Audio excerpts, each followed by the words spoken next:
구독, 좋아요. 그러니까 우리나라 경제가 사실은 안 좋았습니다. 어허. 안 좋았는데 이제 뭐 0%대 하다가 이제 1% 넘어가니까 와 이거 너무 좋아지는 거 아니냐. 뭐 이런 긍정적인 전망이 지금 나오는 상황이에요. 근데 사실 한국은행 총재도 얘기를 했다시피 지금 우리나라 같은 경우는 사이닉스와 삼성전자 중심으로 예. 반도체 빼면은 지금 저성장률이 1.4% 정도에 그칠 것이다라고 얘기하는 부분이 저게 뭐 핵심입니다. 사실 저보다 안 될 수도 있어요. 왜냐면 중요한 거는 지금 내수 경기가 회복이 돼야 되는데 예. 내수 경기가 회복이 안 되죠. 지금 보면은 우리나라 같은 경우는 전형적인 스태그플레이션입니다. 무슨 말이냐면 고물가 저성장. 네, 고물가 저성장이 스태그플레이션이에요. 근데 이게 지금 뭐 사실은 디플레이션 같은 경우는 뭐 저물가 저성장인데 예. 이건 사실 우리나라는 그런 상황은 아니고요.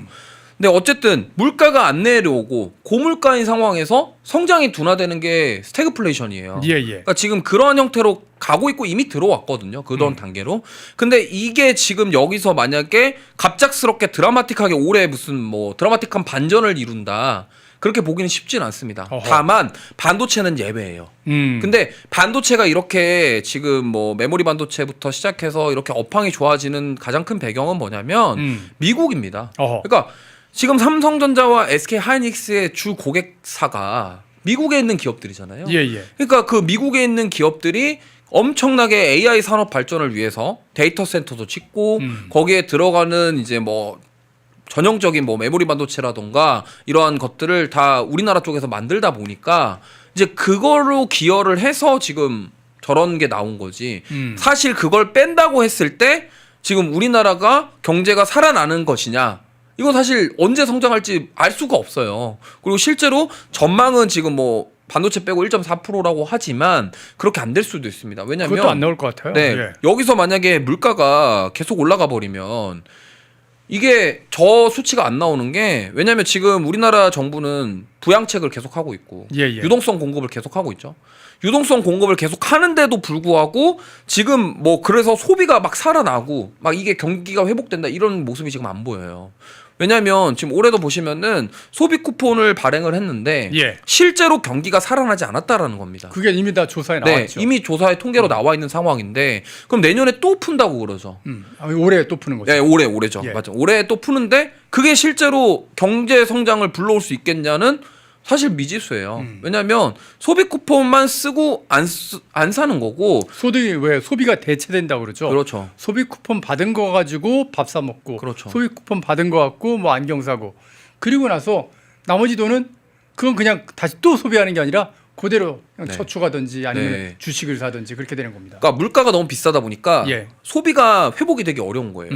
그러면 일단 물가가 내려와야 되고 예. 물가가 내려오기 위해서는 환율이 안정화가 돼야 되고 뭐 이런 여러 가지 것들이 배경이 필요한데 지금 일단은 저 경제 성장률은 사실은 저는 반도체 중심으로 저렇게 높은 수치가 나오지 않았나 이렇게 생각하고 있고 사실 올해 하이닉스랑 삼성전자가 영업이익이 거의 역대급의 영업이익으로 지금 전망이 나오고 있어요. 그쪽에서 PS 그러니까 성과금 받은 얘기들 네. 이렇게 블라인드에 좀 나오는 거 보니까 네. 되게 부럽더라고요. 장난 아닌 것 같습니다. 예, 지금 예. 뭐 거기 현직에 거기 종사하시는 분들이 성과급이 장난이 아닌 것 같고, 근데 그거는 하이닉스와 삼성전자 일부 직원들에 해당되는 거잖아요. 예. 그러니까 실제로 이게 그러면 우리 뭐 정부에서 말하는 서민들의 경제 회복, 실생활에서 소비가 다 이루어지게 만드는 구조로 가려면 물가가 내려와야 돼요. 예. 근데 지금 실제로 물가가 내려오는 게 아니기 때문에 이게 지금 과연 저 경제 성장률이 저렇게 긍정적으로 예측할 수 있는가에 대해서 다시 한번 생각해봐야 되지 않을까 이렇게 생각하고 있습니다. 미국은 올해 경제가 어떻게 정책이 될 것 같습니까? 미국은 좋습니다. 미국은 좋은가요? 지금 미국이 그 PMI 지표라고 해서 구매 지표 관련된 부분들, 그 다음에 이런 여러 가지 경제 지표들을 봤을 때 굉장히 좋아요. 그래요? 고용도 타이트하고 굉장히 좋습니다 지금. 그러니까 우리나라에 비해서 미국 경기는 굉장히 좋아요. 그럼 미국은 금리를 어떻게 할까요? 그러니까 일단은 지금 뭐 연준 의장을 바꿔가지고 금리를 낮추려고 하는 게 지금 트럼프 대통령의 입장이고. 근데 사실 이제 미국의 연준 의원들은 불안한 거예요. 왜냐하면 다시 인플레가 올라갈까 봐. 그러니까 그렇게 경기가 좋으면 네. 경기가 쉽게 가열될 수가 있는데 네. 그 상태에서 금리까지 낮춰버리면 그렇죠. 바로 그냥 고물가로 가는 거지 않습니까? 네. 연준 인사들이 고민하는 건 딱 그거예요. 그러니까 케빈 애쉬 이제 비둘기 중에 상비둘기 이런 표현 맞나 모르겠는데 완전한 비둘기 왕이에요. 그러니까 신임 네, 후보로 거론되시는 연준 분. 의장으로 지금 거론된 네. 사람이. 네, 케빈 해시트라고 하시는 분인데 네. 그분이 친 트럼프 인사이기도 하고 굉장히 그러한 비둘기적 성향을 가지고 있고 사실 파월 의장도 원래 친 트럼프 인사였습니다. 예. 그리고 원래 비둘기였어요. 근데 막상 연준 의장 되고 나서 뭐 팬데믹 겪고 이러다 보니까 이제 이런 게 무서운 거거든요, 인플레가. 그렇기 때문에 지금 연준 위원들 중에서도 일부는 예. 이게 너무 연준의 중립성을 훼손하는 게 아니냐. 그런 식으로 지금 통화 정책이 좀 불안한 상황이에요. 어허. 근데 어쨌든 지금 미국이 경기가 좋은 건 맞는데 네. 여기서 중요한 거는 만약에 트럼프 대통령의 그 중간 선거를 앞두고 유동성을 공급해 버렸을 때 이제 연준 위원들이랑 경제학자들이 고민하는 거는 이게 다시금 또 인플레가 찾아오는 거 아니냐. 그럼 또 금리를 올릴 수도 있겠네요. 그렇죠. 그러니까 그게 지금 시장에서 바라보고 있는 것들이라서 금리를 올리면은 지금도 1.25%포인트인가 차이 나는데 네. 이게 지금 더 벌어질 수가 있는 거지 않습니까? 근데 저게 막 지금 당장에 금리를 올리고 이렇게 하진 않을 것 같아요. 그러니까 뭐냐면 지금 연준 위원들의 생각은 지켜보자. 그럼 동결로 가는 네, 거예요? 웬만하면 지켜보자. 그래서 지금 이제 그때 마지막 12월 달 FOMC 때 점도표를 보면은 예. 대부분의 연준 위원들이 다 금리 동결을 얘기를 했고 한 2029년도까지 3%대 정도로 유지를 하자가 점도표에 나와 있었어요.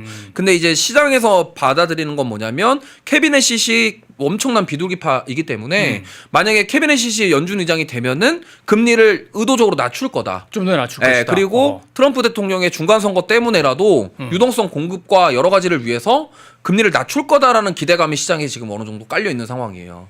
근데 이게 만약에 뭐 지금 사실 이 현재 금리 상황에서도 미국 경제 자체가 좋고 고용이 괜찮기 때문에 여기서 막 경기가 뭐 이렇게 막 확 무너질 것 같으면은 금리 조절을 하겠지만 그게 아니라면은 제가 봤을 때 유지될 것 같아요. 그래서 저는 미국 경기는 올해도 괜찮을 것 같다. 네, 이렇게 좀 전망하고 있습니다. 돈 들어가지 않습니까? 네.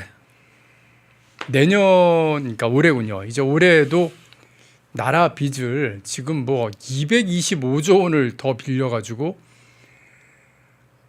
그냥 원래 예산 728조에다가 225조 원을 추가 써서 거의 1000조 원 가까운 돈을 시중에 쓰겠다는 겁니다.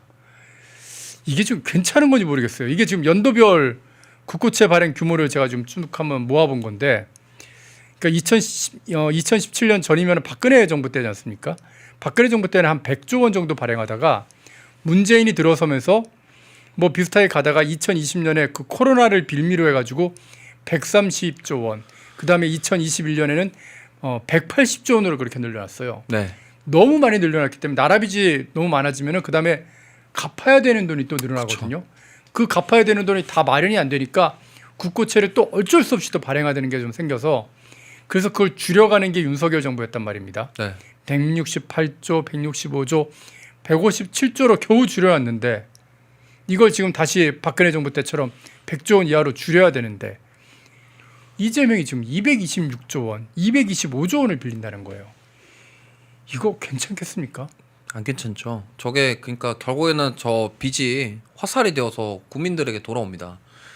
지금 국민연금 올해부터 9%에서 9.5%로 올린다고 그러잖아요. 그다음에 2033년까지 매년 인상한다고 합니다.